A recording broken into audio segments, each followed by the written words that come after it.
범죄에 대해서 엄정 대응해왔고 전세 사기 피해 지원을 위한 특별법을 신속하게 제정 시행하는 등 피해자 보호에도 노력해왔습니다.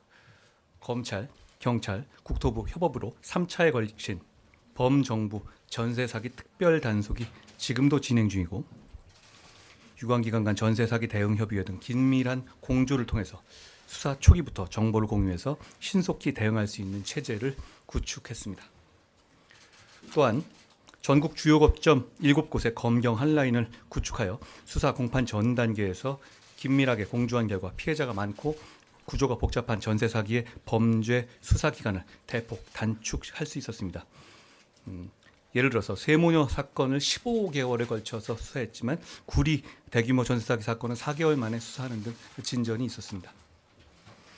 아울러 전국 54개 검찰청에서 71명의 전세 사기 전담 검사가 기소와 수사, 공판을 담당하는 책임 수사를 실시했고 경찰 수사 단계부터 공판 단계까지 적극 대응해서 중형을 이끌어냈습니다.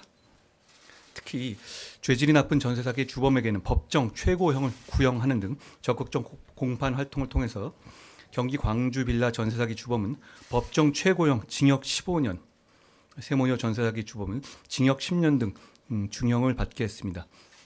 좀 작아 보이실 수도 있는데요. 현재 특경법이라고 하죠. 개정 전 단계인 현재는 15년이 현재 할 수 있는 최대치입니다. 그렇기 때문에 법 개정도 함께 진행 중이라는 말씀도 드립니다. 다수의 조직적 범죄인 인천 미추홀구 건축왕 사건에 대해서는 범죄 집단으로 의율하여 기소했고 전세 사기 피해 재산으로 매입한 동해 망상지구 토지에 대한 추징 보전 절차를 완료하는 등 피해 재산에 대해서 적극적인 환수를 해왔습니다.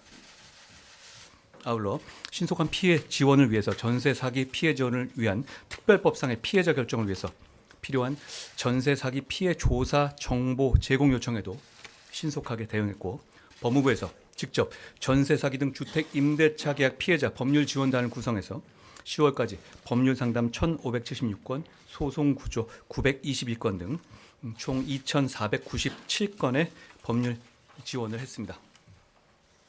한편 현행 특정경제법 범죄법 상으로는 전체 피해 규모와 무관하게 개별 범죄 피해자별로 피해액이 5억 원을 넘어야만 가중처벌할 수 있게 되어 있어서 전세 사기처럼 피해자가 다수인 재산범죄에 적용하기 어렵다는 점을 감안해서 전체 피해 금액의 합산액을 기준으로 가중처벌할 수 있도록 무기징역까지 할 수 있도록 지난 4월에 의원 입법으로 개정안을 발의한 바 있습니다.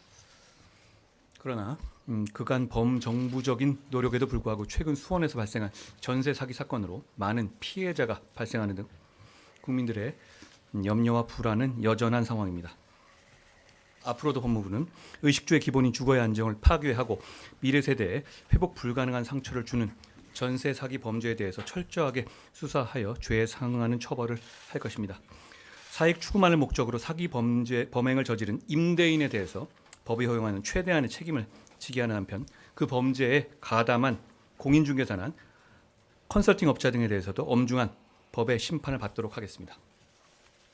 다수의 조직적인 사기 범행에 대해서는 범죄 집단 조직죄를 적극 적용해서 은닉한 피해 재산의 추적을 통해서 피해자들의 피해를 최대한 회복할 수 있도록 최선을 다하겠습니다.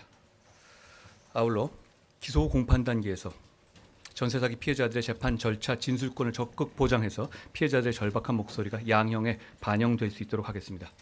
현재 진행 중인 수원 전세 사기 사건에 대해서는 수원지검의 전담 수사팀을 구성해서 경찰과 협력하여 신속하고 엄정하게 수사하고 피해자 지원에도 최선을 다할 예정이며 국회 심의 중인 특정경제법 개정안이 조속히 통과될 수 있도록 적극적으로 입법 지원에 나서겠습니다.